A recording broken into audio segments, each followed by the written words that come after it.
Good morning बच्चों। तो आज हम पेयर ऑफ लीनियर इक्वेशन के नेक्स्ट लेक्चर की बात करते हैं। तो हमने यहाँ अभी तक दो मेथड्स हम पढ़ चुके हैं, एक तो सब्स्टिट्यूशन एंड एलिमिनेशन। तो आज हम थर्ड मेथड की बात करते हैं जो कि होता है मेरे पास क्रॉस मल्टीप्लिकेशन, या फिर उसको क्रेमर्स रूल भी बोला जाता है। बेसिकली क्रेमर्स रूल जो है वो 3 वेरिएबल के लिए होता है, बट उसको 2 वेरिएबल के लिए भी क्रेमर्स रूल ही बोला जाता है। ठीक, तो यहाँ पर मैंने एक दो क्वेश्चन दिए थे करने के लिए। सबसे पहला क्वेश्चन तो था जो थ्योरेटिकल दिया था, उसमें मुझे सीपी निकालना था, तो वो अधिकतर बच्चों ने कर लिया, तो उसका सॉल्यूशन मैं नहीं दिखा रहा हूँ। बाकी फिर भी अगर किसी को पूछना है तो मुझे पर्सनली पूछ सकता है। एक और क्वेश्चन दिया था मैंने 3 वेरिएबल में एक्स वाई जेड में। तो क्वेश्चन था मेरे पास x/4 is y/3 is z/2। एक इक्वेशन ये थी मेरे पास, एंड सेकंड इक्वेशन थी 7x + 8y + 5z 62। तो यहाँ मुझे क्या निकालना था, x y z। अब सिंपली देखो, चैप्टर है मेरे पास 2 वेरिएबल, बट यहाँ पे क्या है 3 वेरिएबल में इक्वेशन है। इसको सोल्व करना कोई ठीक है टफ वक्त नहीं है।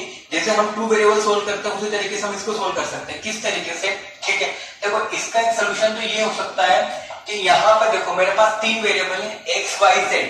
अब मुझे तीनों इक्वल है, तो मैं क्या करता हूँ, किसी भी एक को रेफरेंस मान लेता हूँ। रेफरेंस किस तरीके से, लेट्स सपोज मैं एक्स को यहाँ पर रहने देता हूँ, y एंड z को मैं इन टर्म्स ऑफ x यहां से निकाल लेता हूं। ठीक है, तो यहां से अगर मैं y निकालूंगा इन टर्म्स ऑफ x तो वो आएगा मेरे पास 3x/4। ऐसे में z निकालूंगा इन टर्म्स ऑफ x तो आएगा मेरे पास 2x/4।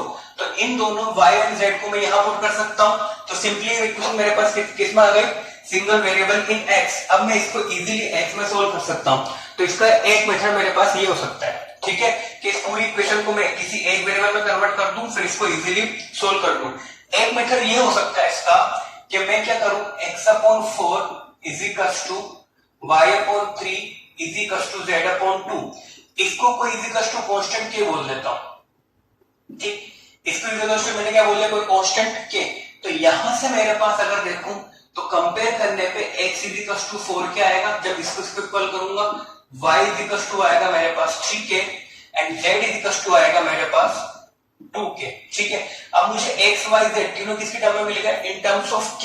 अगर मुझे कहीं से k मिल जाए तो मुझे सिंपली x y z मिल जाएंगे। अब ये मैंने x y z जो आए उनको मैं यहां पुट कर देता हूं 7x + 8y + 5z में। तो यहां पे अगर पुट करूंगा मैं तो x कितना मेरे पास 4k। तो यहां पुट करूंगा कितना हो जाएगा मेरे पास 28k प्लस 8y यानी कि 8 3 24k। ठीक है, और 5z यानी कितना हो जाएगा मेरे पास 10k इज कितना आना चाहिए मेरे पास 62। ठीक, अब 28 24 और 10 तो ये हो जाएगा मेरे पास 62। ठीक है, तो 62 = 62। तो यहां से अगर मैं k निकालना चाहूंगा तो k कितना हो जाएगा मेरे पास 62/62 यानी कि 1। यानी कि k अगर मेरा 1 आ चुका है तो सिंपली x y z क्या हो जाएंगे, k = मैं पुट करेंगे x कितना हो जाएगा मेरे पास 4, y हो जाएगा मेरे पास 3 एंड z हो जाएगा मेरे पास 2। तो ये क्या होगा मेरे आंसर। ठीक है, तो ये मेथड थोड़ा इजी लगता है करने में कि सिंपली 3 अगर बराबर दिए हुए तो उसको किसी चौथे के कांस्टेंट के बराबर इक्वल कर दो, उस कांस्टेंट के फॉर्म में तीनों वेरिएबल्स को निकाल दो, निकालने के बाद उसको सेकंड इक्वेशन पुट कर देते हैं, तो सिंपली जो कांस्टेंट मैंने माना था वो निकल जाएगा। वो अगर निकल जाए तो मेरे सारे तीनों वेरिएबल्स मिल जाएंगे। ठीक, तो ये थोड़ा इजी मेथड पड़ता है उसके कंपैरिजन में।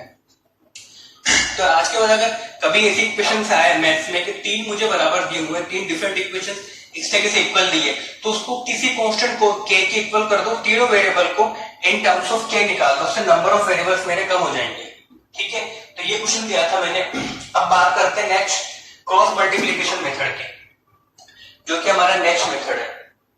ठीक, तो नेक्स्ट मेथड है हमारे पास cross multiplication method,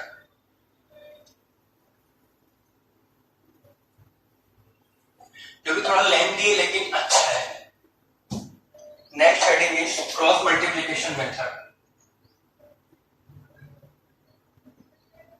cross multiplication method, या फिर सिंपली इसको क्रेमर्स रूल भी बोला जाता है। ठीक है, बेसिकली ये क्रॉस मल्टीप्लिकेशन मेथड में क्या है, जैसे हमारे पास एलिमिनेशन था, हम क्या करते थे कि किसी भी एक वेरिएबल को एलिमिनेट करते थे, और सब्स्टिट्यूशन मेथड में हम क्या करते थे कि किसी भी एक वेरिएबल को निकाल कर सेकंड इक्वेशन में पुट कर देते हैं। ठीक, अब यहां पे हम लोग क्या करेंगे, कि हमारे पास दो डिफरेंट इक्वेशन रहेगी, ठीक, दो डिफरेंट इक्वेशन रहेगी तो हम उसके क्या निकालते हैं, जो जनरल इक्वेशन थी मेरे पास a1 b1 c1 and a2 b2 c2, तो उसके हम इस फॉर्म में सोल्यूशन निकाल लेते हैं, तो वो थोड़ा करना हमारे लिए इजी होता है। तो उससे क्या रहता है कि अगर वो मुझे याद है एज ए फॉर्मूला तो डायरेक्टली मेरे क्वेश्चन का मुझे सोल्यूशन मिल जाता है। किस तरीके से, देखो लेट्स सपोज मेरे पास दो इक्वेशन है, first is a1x plus b1y plus c1 is equal to 0, ठीक, and second is a2x plus b2y plus c2 is equal to 0। अब मेरे पास सिंपली इसको ऐसे मानो कि मेरे पास कितने इक्वेशन है, दो, अननोन क्या है मेरे पास x एंड y। अगर मैं x एंड y को डायरेक्टली इनका यूज करके a1 b1 c1 a2 b2 c2 की टर्म में निकाल दूं तो सिंपली अब मेरे पास कोई भी इक्वेशन हो टू वेरिएबल में तो डायरेक्टली वो फॉर्मूला लगा के मैं a1 b1 c1 a2 b2 c2 निकाल सकता हूं कंपेयर करके, और वो डायरेक्टली मैं किसमें पुट कर दूंगा, फॉर्मूले में, तो डायरेक्टली मेरा आंसर आ जाएगा। तो ये निकालने के लिए हम क्या करते हैं, ठीक है, ये हम लगाते हैं एलिमिनेशन मेथड। किस तरीके से, मैं चाहता हूं s को एलिमिनेट करना, तो एलिमिनेट करने के लिए मैं करूंगा s के दोनों कोएफिशिएंट्स को इक्वल करूंगा, तो यहाँ पे क्या है मेरे पास a1, यहाँ पे क्या है मेरे पास a2, यानी कि इस इक्वेशन को किससे मल्टीप्लाई करूंगा मैं a2 से, और इसको मल्टीप्लाई करूंगा a1 से, तो दोनों के कोएफिशिएंट्स क्या हो जाएंगे मेरे पास इक्वल, ठीक है। तो यहाँ मैंने इस इक्वेशन को मल्टीप्लाई किया a2 से और इक्वेशन को मल्टीप्लाई किया मैंने a1 से, ठीक है। तो मल्टीप्लाई करने के बाद मेरे पास इक्वेशन ये बनेगी, ये हो जाएगा मेरे पास a1 a2 into x, ये हो जाएगा मेरे पास b1 a2 into y, ये हो जाएगा मेरे पास c1 a2 और ये हो जाएगा मेरे पास इक्वल टू 0। ऐसे इसको अगर a1 से मल्टीप्लाई करेंगे तो बनेगा a1 a2 into x, a1 से मल्टीप्लाई करने बनेगा b2 a1 y plus c2 a1 is equal to 0।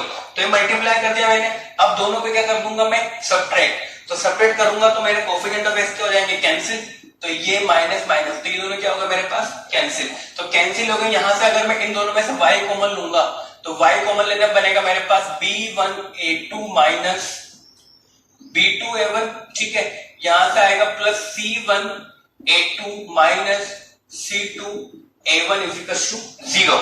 अब यहां से मुझे y दिख रहा है क्लियरली, तो y इज इक्वल टू हो जाएगा मेरे पास c1 a2 minus c2 a1, ठीक है, ये माइनस हो जाएगा प्लस हो जाएगा दिखाकर, तो y बन जाएगा मेरे पास, ठीक, c1 minus of c1 a2 minus c2 a1, और इसको चेंज कर देते हैं नीचे, तो y हो जाएगा मेरे पास b2 a1 minus b1 a2, तो मेरे पास y हो गया, ठीक है। तो y आ चुका मेरा, अब y आ चुका, सिंपली मैंने इसको इधर भेजा, यहाँ पे साइन इंटरचेंज कर दिए, ऊपर माइनस लगा चाहे नीचे माइनस लगा, बात एक ही।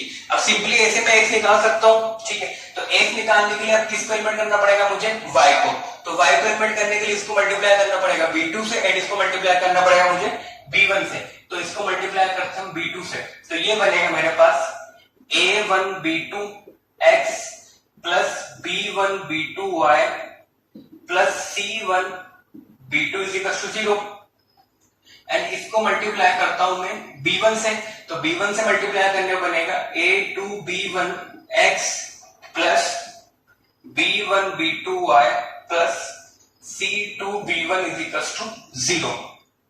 अब वापस से दोनों को क्या करेंगे सब्ट्रैक्ट, तो सब्ट्रैक्ट करेंगे तो माइनस माइनस माइनस, तो y कैंसिल, तो यहां से वापस से अगर s कॉमन लेंगे तो बनेगा मेरे पास a1 b2 minus a2 b1 plus c1 b2 minus c2 b1, ठीक, इज इक्वल टू क्या आएगा मेरे पास 0।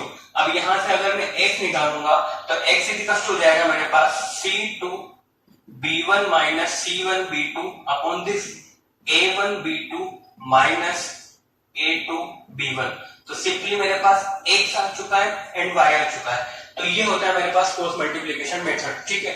एक तरीका ये हुआ है, इसको डायरेक्टली याद कर लो जिस फॉर्म में लिखा हुआ है, ठीक, और एक तरीका ये हुआ सिंपली देखो y लिखा है मेरे पास, दोनों में देखो a1 b2 minus a2 b1 दोनों में कॉमन है, यहाँ भी a1 b2 and a2 b1 लिखा हुआ है, यहाँ पे CA का लिखा है 1 2 2 1, यहाँ किसका लिखा है कॉम्बिनेशन BC का, ठीक है। तो इस तरीके से ये हम कर सकते हैं। तो या तो एक डायरेक्टली इनको फॉर्मूले याद कर लो, अगर फॉर्मूले याद नहीं करने तो इसको मैं इस तरीके से लिख सकता हूं। किस तरीके से?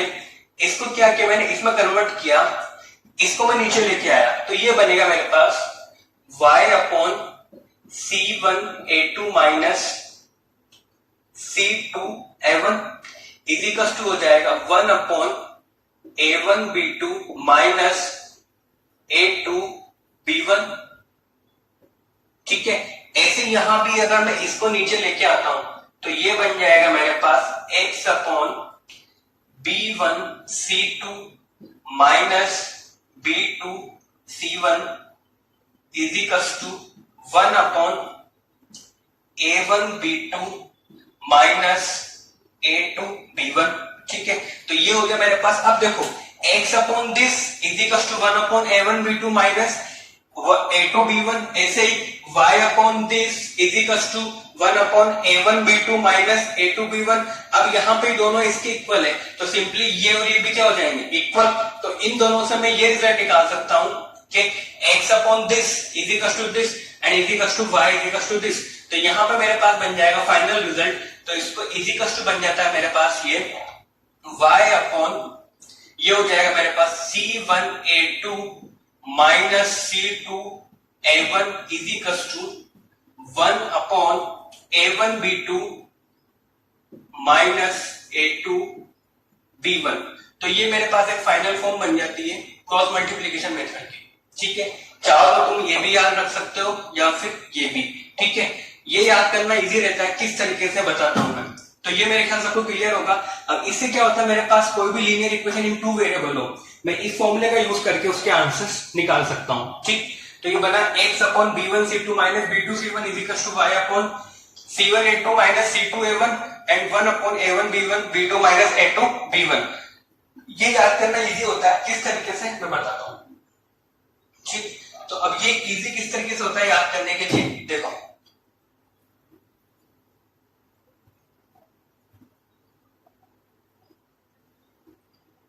देखो किस तरीके से इजी होता है। अब देखो, अगर मुझे इसको याद करना है तो सिंपली मेथड याद करने का मेरे पास ये रहेगा कि सबसे पहले मैं दोनों इक्वेशंस को इस तरीके से लिखूंगा, एक ऊपर एक नीचे, और इक्वल टू 0 लेके आऊंगा। जैसे यहां लिखा हुआ है a1x plus b1y plus c1 is equal to 0, a2x plus b2y plus c2 is equal to 0। पहले दोनों इक्वेशन को इस फॉर्म में लेके आऊंगा मैं, इक्वल टू 0 की फॉर्म में। फिर क्या करूंगा, मुझे पता है क्या लिखना है, मुझे x अपॉन समथिंग आएगा।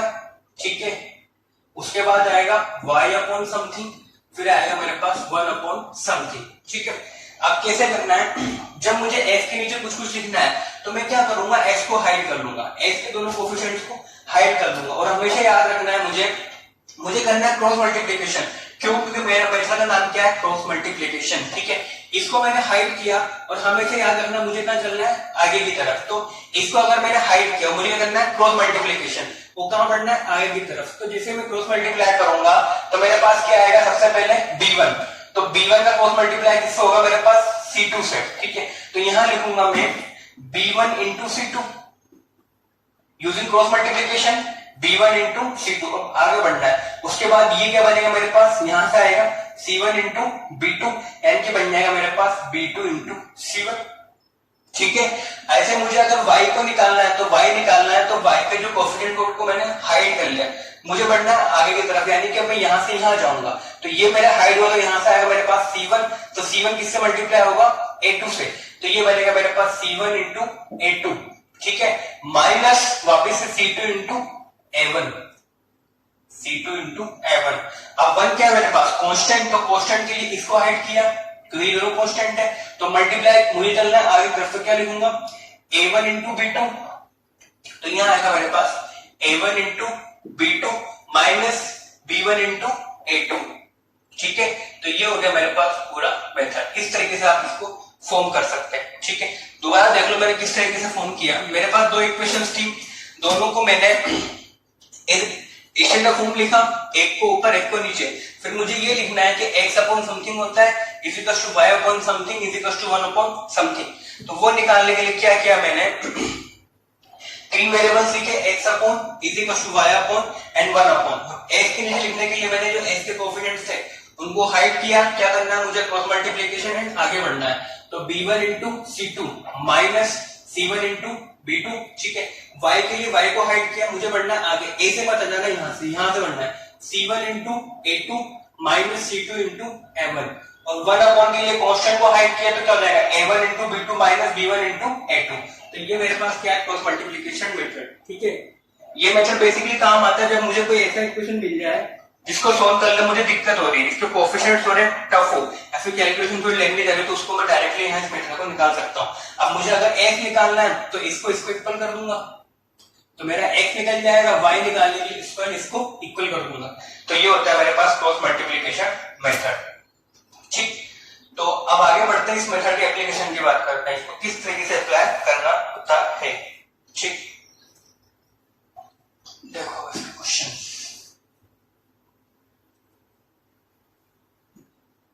बात करते हैं क्वेश्चंस की। तो मेरे पास पहला क्वेश्चन है, solve the following by using the cross multiplication method. First question is solve following using cross multiplication method, using cross multiplication method, ठीक। फर्स्ट क्वेश्चन दिया हुआ है मुझे 2x plus y is equals to 5 and second equation is given as 3x plus 2y is equals to 8 and second question is 2x plus 3y minus 70, 2x plus 3y minus 70 is equals to 0, ठीक है। and second is 3x minus 2y minus 6 is equals to 0। ये दो question है, मुझे solve करना है किसका use करके? Using the cross multiplication method. चलो देखो, सबसे पहले ए को सोल्व करते हैं। तो हमारे पास बेसिक स्टेप क्या थी कि इन दोनों को सबसे पहले किस में करना है? स्टैंडर्ड फॉर्म में। तो इसकी स्टैंडर्ड फॉर्म बनेगी मेरे पास 2x plus y minus 5 is equal to 0। इसकी बनेगी मेरे पास 3x plus 2y minus 8 is equal to 0। तो दोनों मेरे पास स्टैंडर्ड फॉर्म बन गई, ठीक है। अब यहाँ तो डायरेक्टली या तो फॉर्मूला लगा दो, x का जो फॉर्मूला था या y का जो फॉर्मूला था, तो वो याद नहीं रहता है, तो सिंपली हम कैसे करेंगे इसको? क्रॉस मल्टीप्लिकेशन, जिस तरीके से मैंने दिखाया था, ठीक। तो क्या करेंगे हम? सबसे पहले लिखेंगे x अपॉन, ठीक है। तो यहाँ लिखा मैंने x अपॉन समथिंग आएगा is equal to y upon something is equal to 1 upon something. चाहो तो इसको तुम किसी और मेथड सोल्व कर सकते हो, किस तरीके से? इसको 2 से मल्टीप्लाई करके कर देंगे, सब्ट्रैक्शन तो हो जाएगा मेरे पास एलिमिनेशन मेथड, ठीक है। बट हमको सोल्व करना है किसी यूजिंग द क्रॉस मल्टीप्लिकेशन। अब देखो x लिखा तो x के कोएफिशिएंट को मैंने हाइड किया, तो यहाँ लिखा 1 इंटू माइनस 8, तो क्या हो जाएगा मेरे पास? माइनस 8। तो सिंपली ये लिखा है मेरे पास माइनस 8, ठीक। किस तरीके से लिख देता हूं, तो ये हो गया मेरे पास 1 इंटू माइनस 8, फिर लगाना माइनस, फिर आएगा माइनस 5 इंटू 10 माइनस 5 इंटू 2, ठीक है। ये हुआ मेरा x। y के लिए y को हाइड किया, मुझे बढ़ना है आगे की तरफ, तो ये हो गया minus 5 into 3 minus 5 into 3 minus 2 into minus 8 2 into minus 8, ठीक है। तो ये हो गया मेरे पास y। 1 क्या है? कांस्टेंट, तो कांस्टेंट को हाइड किया तो क्या आएगा? 2 इंटू 2, तो ये होगा मेरे पास 2 इंटू 2 माइनस 1 इंटू 3 1 इंटू 3, ठीक है। तो ये हो गया मेरे पास। अब यहाँ सोल्व करेंगे तो ये आएगा x अपॉन, ये हो जाएगा मेरे पास माइनस 8 और ये हो जाएगा मेरे पास प्लस 10, ठीक है। Is equals to y upon, ये हो जाएगा मेरे पास minus 15 plus 16 is equals to, ये हो जाएगा मेरे पास 4 माइनस 3, ठीक। तो यहाँ पर अगर इसको आगे सोल्व करेंगे तो बनेगा x upon 2 is equals to y upon, ये हो जाएगा मेरे पास 1 इज इक्वल्स टू 1 अपॉन 1। अब मुझे क्या निकालना है? x निकालने के लिए इसको इक्वल करूंगा, तो x इज इक्वल्स टू क्या हो जाएगा मेरे पास 2। जब इन दो को इक्वल करूंगा तो y इज इक्वल्स टू क्या हो जाएगा मेरे पास 1। तो सिंपली मेरे पास सॉल्यूशन क्या हो गया? 2, 1, ठीक है। तो ये मेरे पास एक क्रॉस मल्टीप्लिकेशन का एप्लीकेशन होता है कि इस तरीके से मुझे कुछ क्वेश्चन को सोल्व करना होता है। अब जैसे सेकंड क्वेश्चन बचा है ये तुमको सोल्व करना है किस तरीके से करना है, ठीक है। सिंपली ये मेथड लगाना है और इजीली सोल्व हो जाएगा, ठीक। आगे बढ़ते हैं। इसका जो आंसर आएगा मेरे पास इस क्वेश्चन का, इसका आंसर आएगा सोल्व करने पे देखना 4,3। ओके, अब नेक्स्ट क्वेश्चन की बात करते हैं।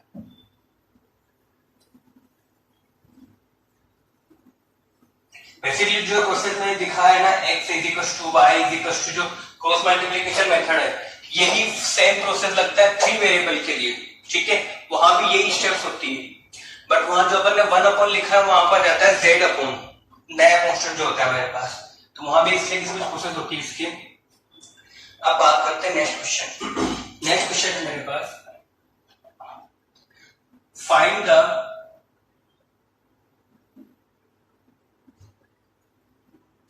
value of k, find the values of k for which, find the values of k for which, ठीक है, for which a part is system, और सिस्टम में मुझे दो इक्वेशंस दी हुई हैं, 2x - 3y = 1, second equation kx + 5y = 7 has a unique solution,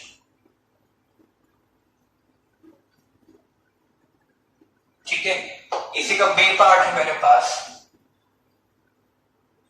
B part is kx + 3y minus of k - 3 = 0, and second is 12x + 3y, 12x + ky minus k has infinitely many solution,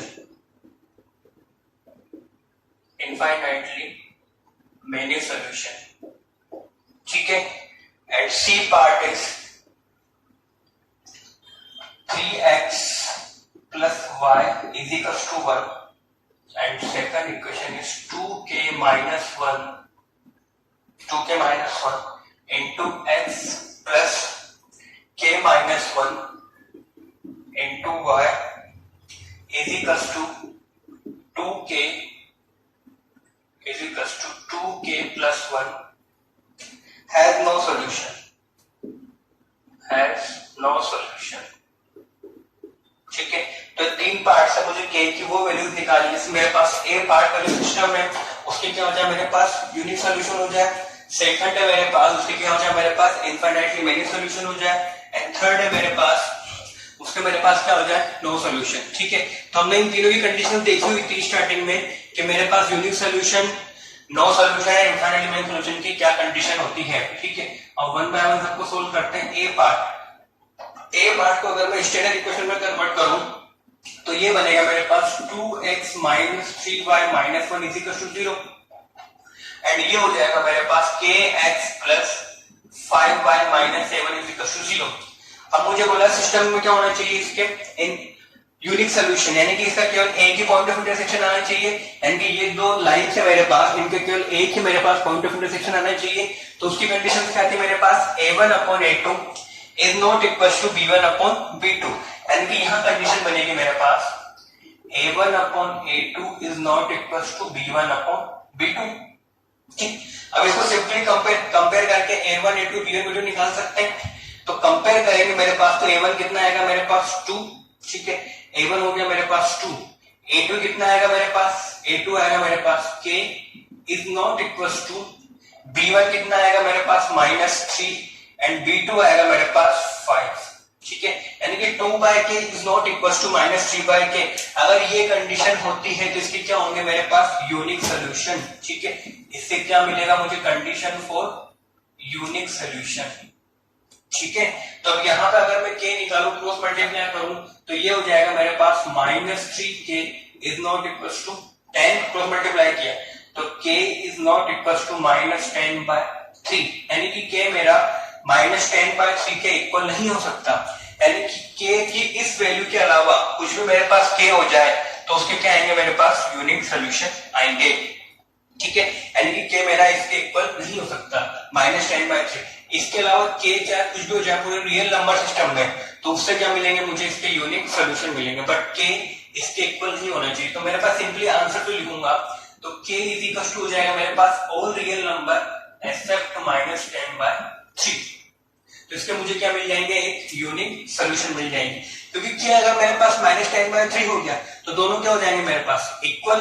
तो line से तो क्या बन जाएंगे मेरे पास parallel, ठीक है, या फिर क्या हो जाएंगे मेरे पास उसके इनफाइनाइटली मेनी सॉल्यूशन। ठीक है, क्योंकि क्या अगर मेरे पास -10/3 हुआ तो दोनों रेशियोज क्या हो जाएंगे इक्वल। अगर दोनों ratios a1 a2 b1 b2 हो गया या तो मुझे क्या मिलेंगे पैरेलल लाइन मिलेंगे या फिर क्या मिलेंगे मुझे इनफाइनाइटली सॉल्यूशंस मिलेंगे। तो k क्या हो गया मेरे पास k belongs to r minus of -10/3। ये मेरे पास a पार्ट का आंसर है। ऐसे b पार्ट सोल्व करते हैं। b में मुझे गिवन है इनफाइनाइटली मेनी सॉल्यूशन। तो इनफाइनाइटली मेनी सॉल्यूशन की मेरे पास कंडीशन क्या होती है a1 upon a2 is equals to b1 upon b2 is equals to c1 upon c2। ठीक है, तो यहाँ पे अगर a1 देखेंगे तो इसको कंपेयर करेंगे तो ये मेरी स्टैंडर्ड फॉर्म में गिवन ऑलरेडी। तो a1 कितना आएगा मेरे पास k, a2 कितना आएगा मेरे पास यहाँ से 12 is equals to b1 कितना आएगा मेरे पास यहाँ से 3 एंड b2 मेरे पास आएगा यहाँ से k। ठीक है, इज इक्वल टू c1 यहां से आएगा -k/3, तो minus of bracket k -3 and c2 आएगा मेरे पास माइनस ऑफ k। ठीक, अब स्टार्टिंग में अगर मैं दो को इक्वल करूंगा, इन दो को अगर मैंने इक्वल किया इस तरीके से यहाँ पे, तो यहाँ पे मेरे पास क्रॉस मल्टीप्लाई करने पे क्या बनेगा ये k इंटू k क्या हो जाएगा मेरे पास ये k² इज इक्वल टू क्या हो जाएगा मेरे पास 36। तो k इज इक्वल टू आएगा मेरे पास √36, यानी कि k मेरे पास क्या हो जाएगा +-6, यानी कि k इज इक्वल टू +6 भी हो सकता है एंड -6 भी हो सकता है। ये मैंने इन दो को इक्वल किया, एक बार इन दो को भी इक्वल करेंगे क्योंकि मुझे ऐसा क्या चाहिए ना ताकि तीनों रेशियोज क्या हो जाए इक्वल हो जाए। तो पहले इससे मुझे मिला कि दोनों रेशियोज इक्वल होंगे। अब इन दो को इक्वल कर देता हूं, तो इन दो को इक्वल करेंगे तो माइनस माइनस कैंसिल, तो ठीक है, तो माइनस कैंसिल क्रॉस मल्टीप्लाई करेंगे तो ये मेरे पास बन जाएगा। ठीक है, और ये हो जाएगा मेरे पास इस तरीके से। ठीक है, तो क्रॉस मल्टीप्लाई करने पे मेरे पास बनेगा ये यहाँ पे इन दोनों से 3k is equal to k से मल्टीप्लाई करने पे बनेगा k -3। ठीक है, तो यहाँ से k और k कैंसिल। ठीक, तो k और k मेरे पास कैंसिल हो गए तो ये बनेगा मेरे पास 3 इज इक्वल टू k -3, तो k इज इक्वल टू क्या आएगा यहाँ से 6। अब दोनों में अगर मैं कॉमन सोल्यूशन की बात करूं तो मुझे ऐसा क्या चाहिए दोनों इक्वेशन को सेम टाइम पे सेटिस्फाइड करे। तो दोनों में कॉमन देखें तो कॉमन सोल्यूशन क्या होगा मेरे पास k इज इक्वल टू 6, यानी कि k इज इक्वल टू 6 से मेरे पास आंसर होगा। -6 को मैं नेगलेक्ट कर दूंगा, क्यों? क्योंकि -6 इसको सेटिस्फाइड नहीं करेगा। ठीक है, तो यहां से क्या आएगा मेरे पास k इज इक्वल टू 6। ठीक, ये बात आपको क्लियर हुई कि किस तरीके से इसको सोल्व करना है। तो ये हो मेरे पास बी पार्ट। अब सी की बात करते हैं, सी में कैसे सोल्व करेंगे। सी है मेरे पास 3x + y, इसको स्टैंडर्ड फॉर्म में कन्वर्ट करेंगे तो 3x + y -1 is equal to 0, और यहाँ पे इसका स्टैंडर्ड कन्वर्ट करेंगे तो ये बनेगा मेरे पास 2k - 1 into x plus k - 1 into y, और कांस्टेंट टर्म बन जाएगी मेरे पास -2k + 1 इज इक्वल टू 0। ठीक है, अब इसमें वही क्या बोला इसके has no solution. No solution की मेरे पास कंडीशन क्या होती है a1 upon a2 is equal to b1 upon b2 but not equal to c1 upon c2, यानी कि लाइंस क्या बनती है मेरे पास पैरेलल। तो ठीक है, तो यहाँ पर हम कंपेयर करके a1 a2 निकालते हैं तो a1 कितना बनेगा मेरे पास 3, a2 कितना आएगा यहाँ से मेरे पास 2k - 1। ठीक, उसके बाद ये हो गया मेरे पास इज इक्वल टू b1 कितना आएगा मेरे पास यहाँ से 1 एंड b2 कितना आएगा मेरे पास यहाँ से k - 1 is equal to c1 कितना है यहाँ से मेरे पास -1 और वहां c2 है मेरे पास -2k + 1। ठीक है, नॉट इक्वल टू। तो यहां से मैं इन दोनों को लेता हूं तो यहां करता हूं मैं क्रॉस मल्टीप्लाई, तो क्रॉस मल्टीप्लाई करने पे मेरे पास आएगा 3k - 3 is equal to 2k-1, तो ये हो जाएगा मेरे पास k is equal to 3k-2 कितना हो जाएगा मेरे पास k, उधर 3 जाके क्या हो जाएगा 2, यानी k इज इक्वल टू क्या आना चाहिए मेरे पास 2। अब ये जो किया है उसको एक बार यहाँ पे रख के चेक कर लेना कि दोनों रेशियोज इक्वल तो नहीं आ रहे हैं, क्योंकि हो सकता है इस k पे दोनों इक्वल हो जाए। तो जैसे मैं k इज इक्वल टू 2 रखूंगा तो ये बनेगा मेरे पास 2 - 1 नॉट इक्वल टू, ये मैथ कैंसिल 1/4 + 1, तो ये बना मेरे पास 1/1 इज नॉट इक्वल टू 1/5, यानी कि इसको सेटिस्फाइड कर रहा है, यानी कि k इज इक्वल टू 2 मेरा एक वैलिड आंसर है। ठीक है, अगर k इज इक्वल टू मुझे कोई ऐसी वैल्यू आती है जिसका दोनों रेशियोज इक्वल बन जाते हैं, तो मुझे कोई ऐसा k नहीं मिलता जिसके लिए इसके क्या होता मेरे पास नो सॉल्यूशन होते, क्योंकि अगर ये दोनों भी इक्वल बन जाते हैं इस k पर, फिर लाइंस क्या बन जाती है मेरे पास इनफाइनाइटली मेनी सॉल्यूशंस, यानी कि लाइंस होती है मेरे पास कॉन्साइड। ठीक, तो यानी कि इस k पर दोनों रेशियोज के आने से नॉट इक्वल टू वो आ भी रहे, तो यानी कि मेरा आंसर क्या होगा k इज इक्वल टू 2। तो ये मैं इस तरीके से जो कंडीशन थी उस पे क्वेश्चन बनते हैं। इस तरीके के क्वेश्चन बोर्ड में आते भी मुझसे बात कि कोई भी एक अननोन दे देता है, वो बोल देता है कि इसके इनफाइनाइट मेनी सॉल्यूशंस है, तो वो अननोन निकालो, वो अननोन क्या होगा, जैसे कि क्वेश्चन दिखाते हैं करके। नेक्स्ट क्वेश्चन है मेरे पास, देखो क्वेश्चन क्या है।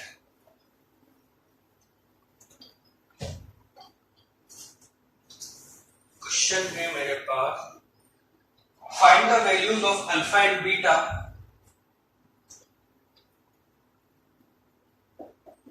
find the values of alpha and beta for which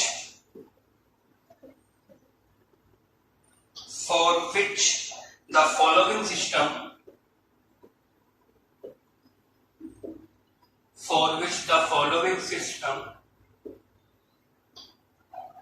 of linear equation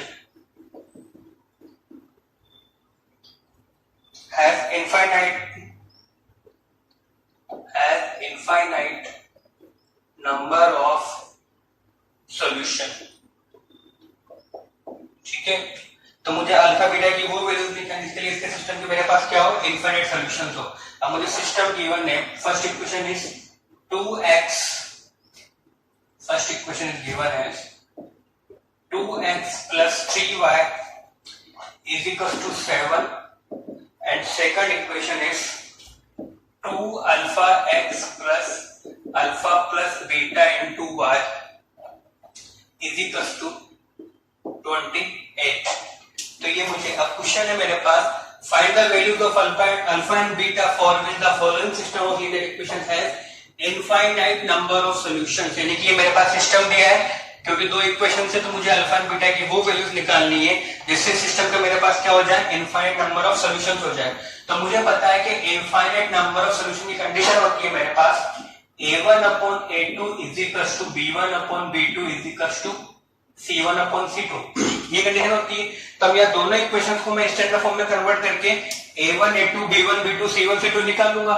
ठीक, वो निकालने के बाद रेशियो क्या कर दूंगा मैं इक्वल, अननोन कितने मेरे पास 2, तो मुझे कितनी इक्वेशन चाहिए पड़ेगी 2, तो यहाँ पर अगर मैं इसको कन्वर्ट कर दूं स्टैंडर्ड फॉर्म में तो ये बनेगा 2x plus 3y minus 7 is equal to 0, and second equation would be 2 alpha x minus alpha plus beta into y minus 28 is equal to 0। ठीक है, तो अब यहाँ पे लगाते हैं वही a1/a2, तो कंपेयर करके मेरे ख्याल से सब a1 a2 निकाल सकते हैं। तो a1 कितना बनेगा मेरे पास 2, a2 कितना आएगा मेरे वहां से 2 alpha is equal to b1 यहां से आएगा मेरे पास 3, और वहां से b2 होगा मेरे पास minus of alpha plus beta. ठीक है, ये प्लस, ठीक है, तो ये प्लस है। उसके बाद इज इक्वल टू c1 यहाँ कितना मेरे पास -7, और वहां कितना मेरे पास -28। अब कंपेयर करते रहे यहाँ से 2 और 2 कैंसिल। अब मुझे अल्फा और बीटा निकालना है ना, तो अल्फा निकालने के लिए मैं क्या करता हूँ, सबसे पहले फर्स्ट एंड थर्ड को कंपेयर कर देता हूँ, क्योंकि डायरेक्टली अल्फा निकल जाएगा ना, तो इसको कंपेयर करने 2 कैंसिल, तो बनेगा 1/अल्फा इज इक्वल टू 1/4, 7/20 कितना होता है मेरे पास 1/4, तो ये अल्फा क्रॉस मल्टीप्लाई करें तो अल्फा इज इक्वल टू कितना हो गया मेरे पास 4, अल्फा 4 आ गया मेरे पास। ठीक है, तो अल्फा मेरे पास अगर 4 आ गया तो अब मैं इन दो को कंपेयर कर देता हूं, तो इन दो को कंपेयर करेंगे तो ये कितना होगा मेरे पास 1/4, क्रॉस मल्टीप्लाई करें कितना हो जाएगा 12 is equal to alpha plus beta.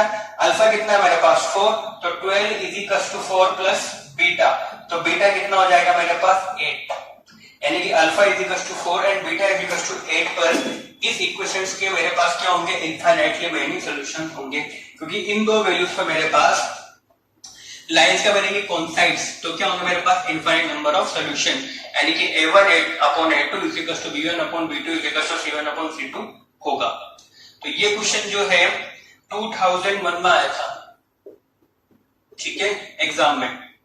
तो इस तरीके से क्वेश्चन आते हैं उसके बाद एग्जाम में। चलो ये हुआ। अब बात करते हैं इसी टाइप के एक और क्वेश्चन की। नेक्स्ट क्वेश्चन देखते हैं।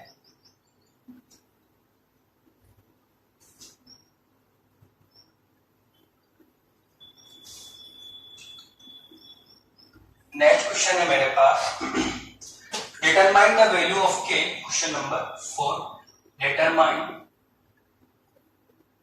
The value of k, the value of k so that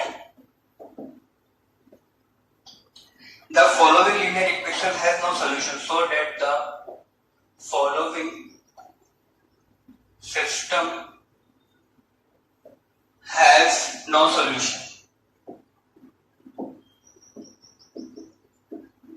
ठीक है, और सिस्टम मुझे गिवन है 3k plus 1 into x plus 3y minus 2 is equal to 0, and second है मेरे पास k square plus 1 into x plus k minus 2 into y minus 5 is equal to 0। ठीक है, तो मुझे बोला है find determine the value of k so that the following system has no solution, यानी कि इस सिस्टम के मेरे पास क्या होना चाहिए, कोई भी सोल्यूशन नहीं आना चाहिए।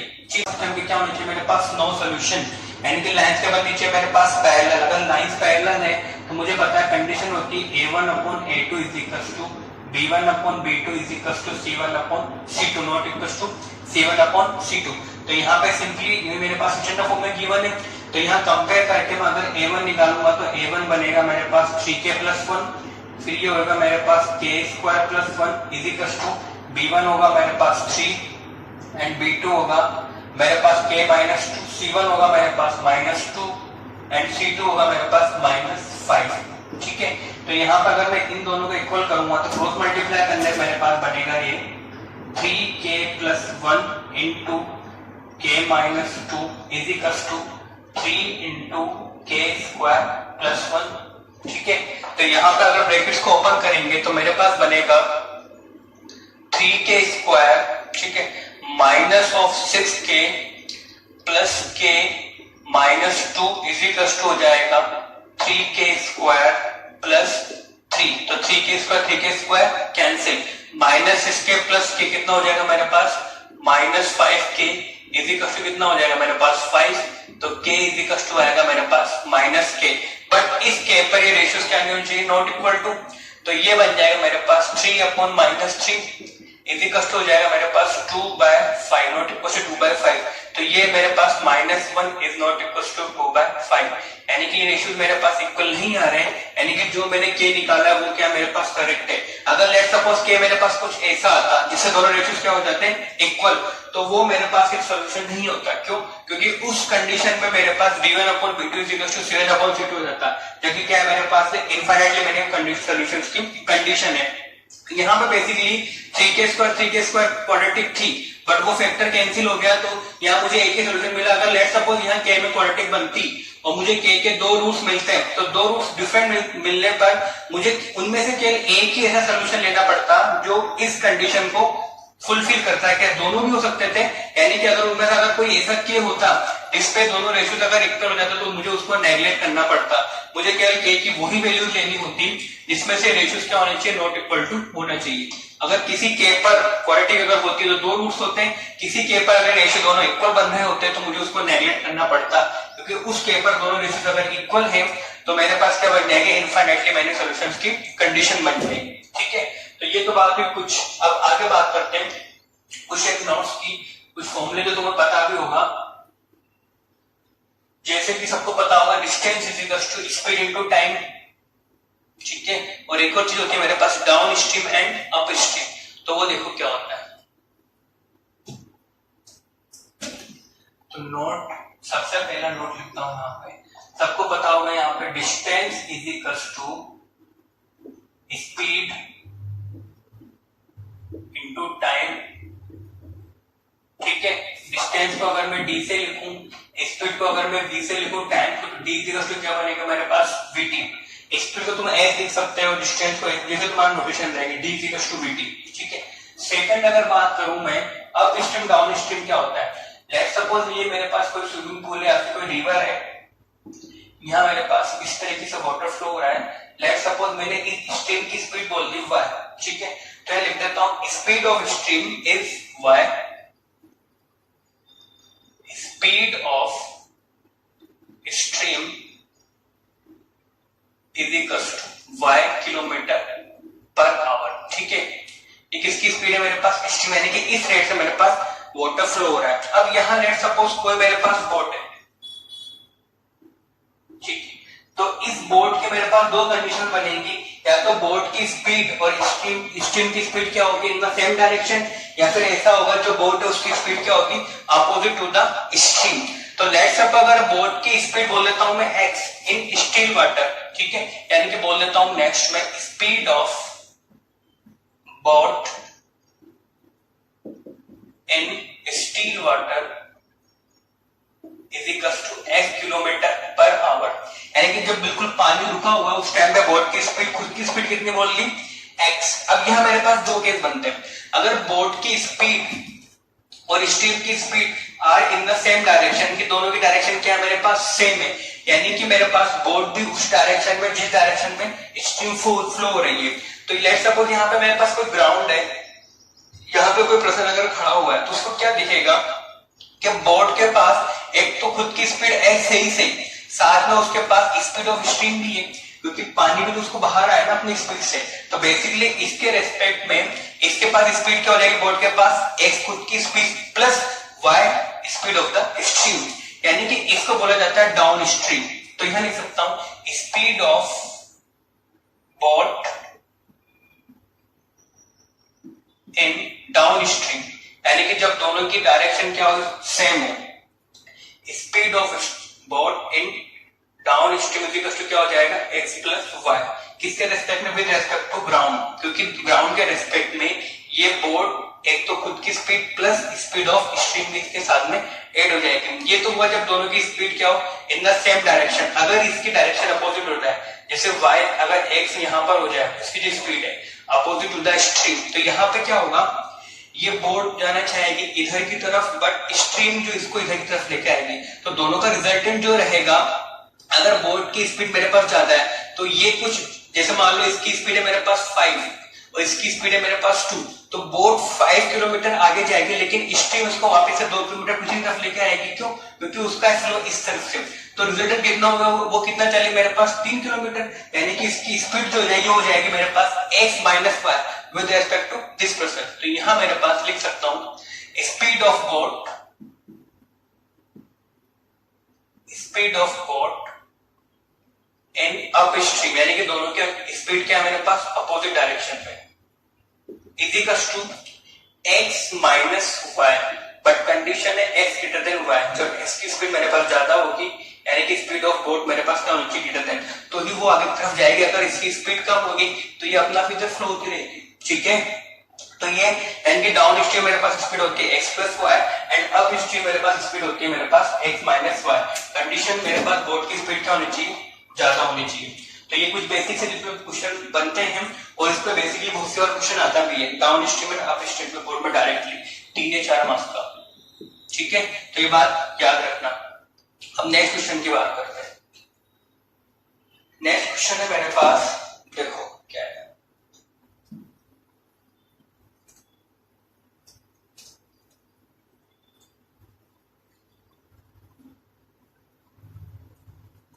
क्वेश्चन है two points A and B are 90 km apart from each other on a highway. A car starts from point A and another from point B at the same time. If they go in the same direction, they meet in 9 hours, and if they go in opposite direction, they meet in 9 by 7 hours.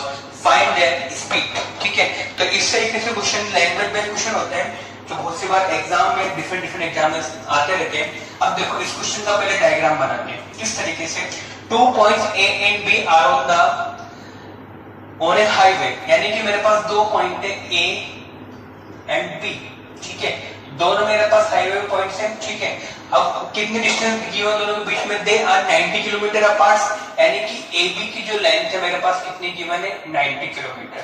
ये मेरे first line का मतलब हुआ। 2 points A and B are 90 kilometer apart from each other on a highway.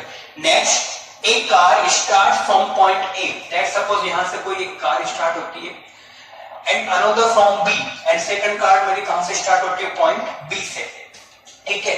उसके बाद बोला at the same time, यानी कि दोनों मेरे पास बिल्कुल सेम स्टैंड पर स्टार्ट होती है। उसने बोला if they go in the same direction, यानी कि दोनों की डायरेक्शन क्या है मेरे पास, सेम, यानी कि दोनों अगर ए से जा रहा है तो बी भी मेरे पास इसी तरीके से सेम डायरेक्शन में जाएगा। लेट्स सपोज अगर मैं ए की स्पीड बोल दूं f किलोमीटर पर आवर, ऐसे बी की स्पीड बोल दूं मैं y किलोमीटर पर आवर, ठीक है। दोनों की डायरेक्शन क्या है मेरे पास, सेम है। अगर दोनों की डायरेक्शन सेम है तो आगे मुझे बोला हुआ है if they go in the same direction they meet in 9 hours, यानी कि दोनों मेरे पास 9 घंटे में मिल जाते हैं। यानी कि दोनों अगर इस डायरेक्शन में जाएंगे सेम डायरेक्शन, लेट्स सपोज ये को पॉइंट सी है, ठीक है, तो दोनों पॉइंट सी पर मिल जाते हैं। यानी कि दोनों अगर मिलते हैं, दोनों सेम टाइम पे चल रहे हैं, यानी कि कार ए को सी तक पहुंचने में जितना टाइम लगेगा उतना ही सेम टाइम बी को सी तक पहुंचने में लगेगा। तो वही वो बोलना चाह रहा है कि दोनों 9 घंटे में मिल जाते हैं, यानी कि 9 घंटे में कार जो ए है वो सी पर पहुंचेगी और उन्हीं 9 घंटे में कार बी सी पर पहुंचेगी। तो मुझे दिख रहा है कि ए को कितनी डिस्टेंस ट्रेवल करनी है, ज्यादा कंपेयर टू बी, यानी कि ये ए की स्पीड क्या होगी मेरे पास, ज्यादा होगी, तभी तो दोनों पॉइंट सी पर मिल पाएंगे, क्योंकि बी को तो कम डिस्टेंस ट्रेवल करनी है ना, ठीक है। तो यही वो कहना चाह रहा है कि दोनों 90 किलोमीटर अपार्ट से, तो दोनों पॉइंट सी पर मिल जाते हैं, ठीक है। अगर इधर बना दोगे डायग्राम को तो फिर बी की स्पीड ज्यादा हो जाएगी, ठीक है, बात एक ही है। अगर इसको इधर बना दोगे तो पॉइंट सी इधर आ जाएगा, फिर क्या बोल देंगे कि बी की स्पीड ज्यादा है, उससे कोई फर्क नहीं पड़ने वाला, ठीक है। तो ये y ज्यादा हो जाएगा तो मैं सिंपली उससे इक्वेशन पर ज्यादा फर्क नहीं पड़ने वाला, ठीक है। तो दोनों पॉइंट सी पे मिलते हैं। लेट्स सपोज मैं बी से सी की डिस्टेंस बोल देता हूं, इस डिस्टेंस को बोल देता हूं डी, ठीक है।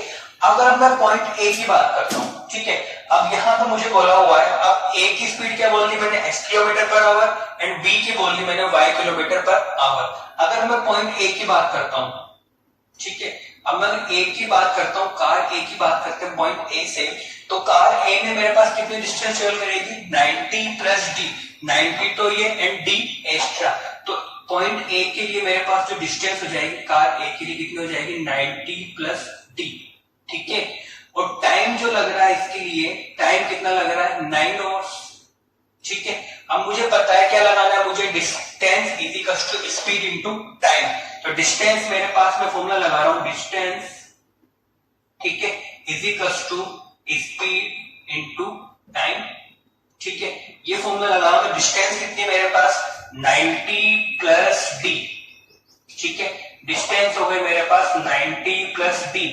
स्पीड कितनी बोली मैंने, एक की, h किलोमीटर पर आवर, और टाइम कितना लग रहा है मुझे, 9, यानी कि मैं लिख सकता हूं 90 plus D is equal to 9x, equation number 1, ठीक है। ऐसे ही सेम इक्वेशन मैं किसके लिए बनाऊंगा, कार बी के लिए, ठीक है। तो कार बी के लिए मेरे पास जो डिस्टेंस रहेगी वो कितनी हो जाएगी, डी, ठीक है। तो अब मैं बी के लिए सेम इक्वेशन लगाता हूं, तो बी की अगर बात करता हूं तो बी के लिए डिस्टेंस जो रहेगी मेरे पास, बी को केवल बी टू सी जाना है तो डिस्टेंस तो हो जाएगी मेरे पास टी, ठीक है। टाइम उसको वही लग रहा है एग्जैक्ट 9 आवर्स जितना ए को लगा था, ठीक है। डिस्टेंस में लिख चुका हूं, उसकी स्पीड कितनी है मेरे पास y, तो सेम फॉर्मूला लगाते हैं यहाँ पे बी के लिए, distance is equal to speed into time.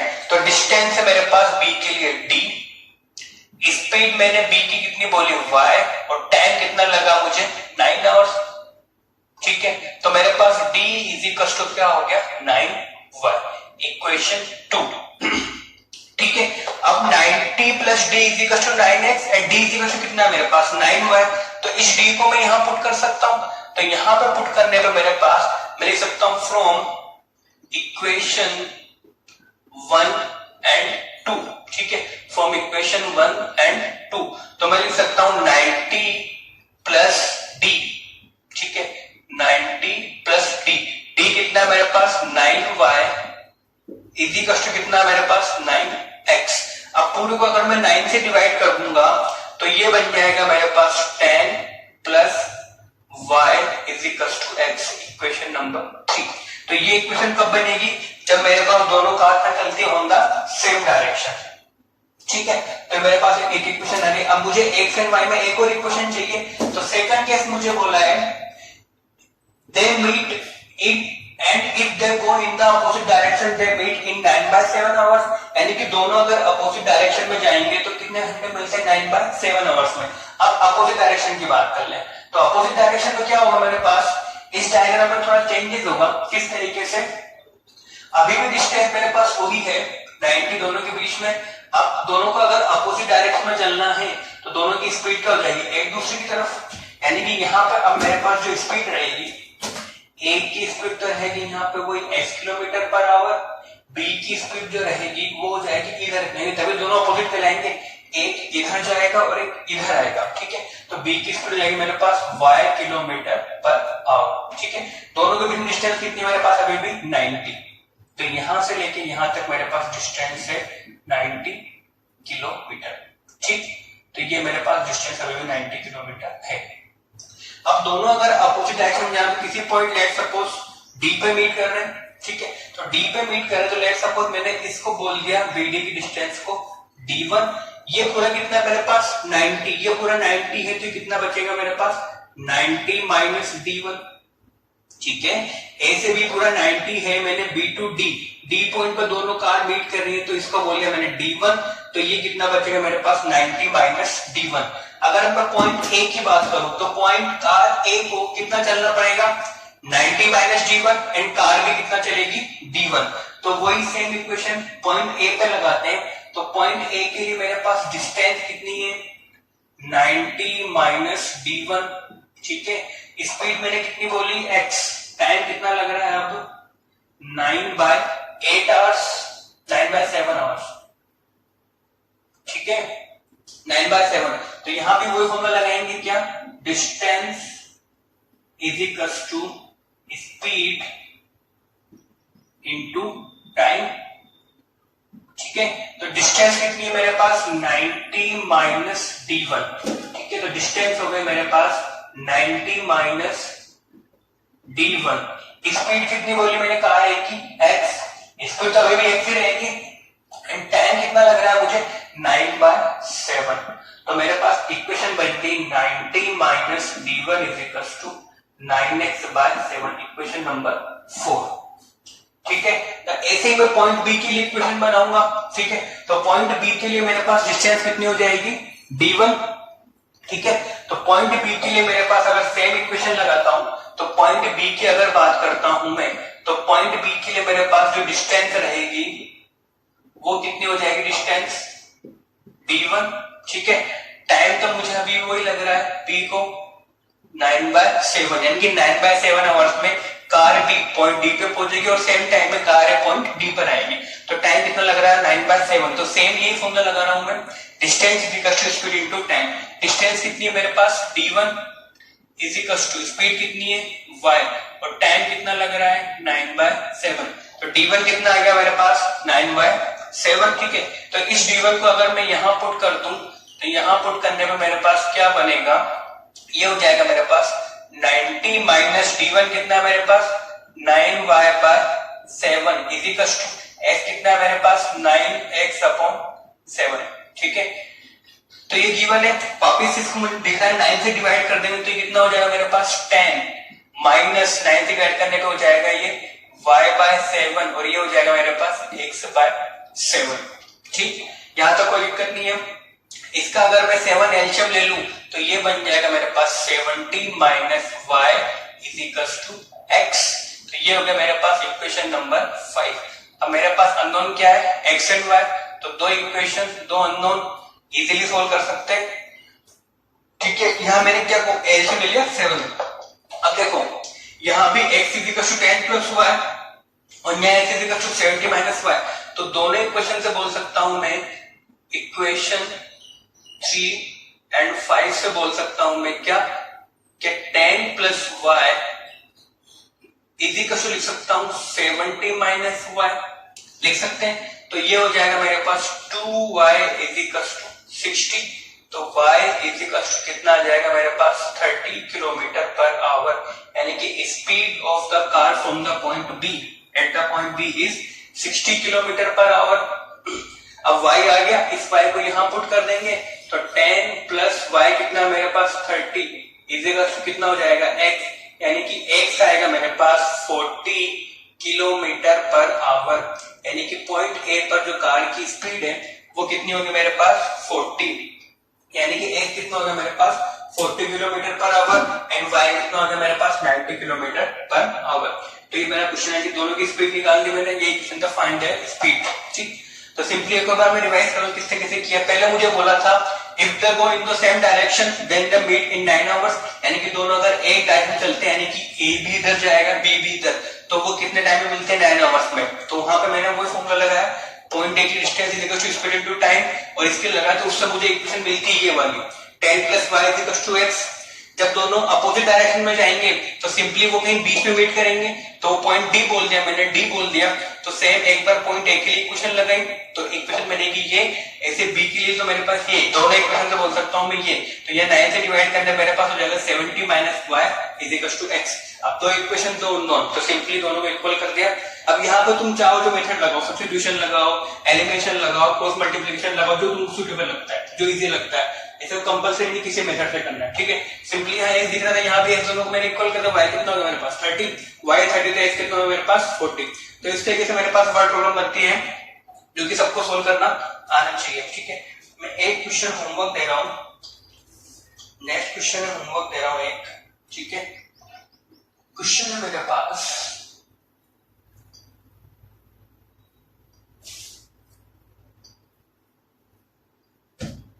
Question लिखा हुआ सोल्व करना है मुझे। सोल्व मतलब x एंड y निकालना।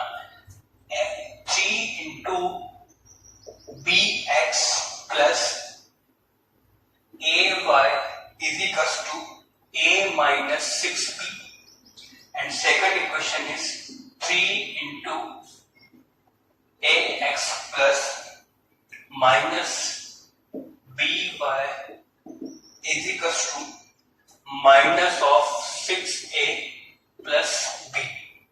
ठीक है, तो दोनों इक्वेशन है मेरे पास 3 ब्रैकेट में bx plus ay is equals to a minus 6b and 3 bracket ax minus by is equals to minus of 6a plus b। तो मुझे इन दोनों को सोल्व करके यानी कि x एंड y निकालना है। यहाँ a एंड b क्या है मेरे पास, कोई भी रियल नंबर कांस्टेंट है। ठीक, तो सिंपली अब चाहो तो तुम यहाँ पे जो मर्जी माया वो लगाओ, या तो क्रॉस मल्टीप्लिकेशन लगाओ या सब्स्टिट्यूशन लगाओ या एलिमिनेशन लगाओ, लेकिन मैं सजेस्ट करूंगा इसमें एलिमिनेशन लगाना इजी पड़ता है। जब भी इसी इक्वेशन आए ना कि मुझे ए और बी में इक्वेशन गिवन है तो वहां एलिमिनेशन लगाना इजी पड़ता है। क्यों?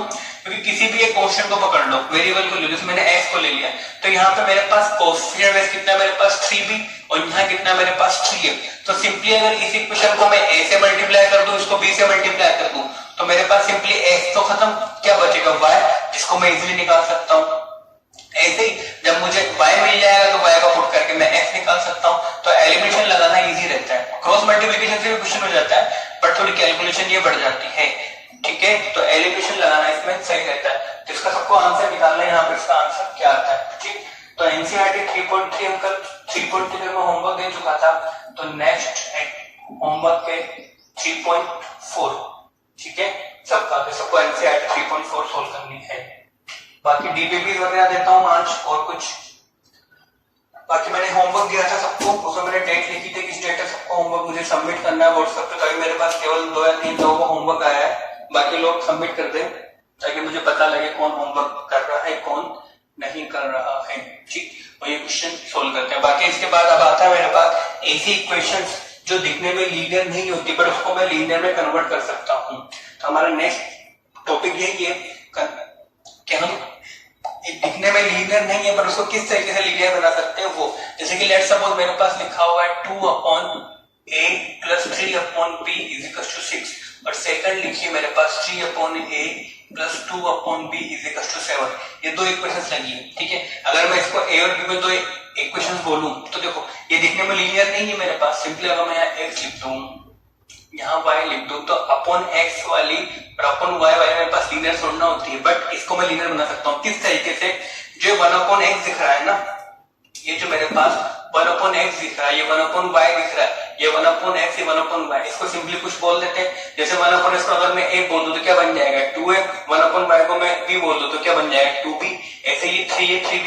तो अब ये मेरी a और b में क्या हो गई लीनियर। अब इसको सिंपली सोल्व कर सकता हूँ मैं। a और b मिल गए तो उसका रेसिप्रोकल करके मुझे क्या मिल जाएगा x एंड y। तो इसका कि हमको नेक्स्ट टॉपिक ये पढ़ना है कन्वर्जन, ठीक है, कि लीनियर नहीं है लेकिन उसको कन्वर्ट करके मैं लीनियर बना सकता हूँ, ठीक है। बाकी होमवर्क एक तो एनसीईआरटी करनी है सबको और एक मैं आज डीपीक्यूज वगैरह कुछ और देता हूँ, ठीक।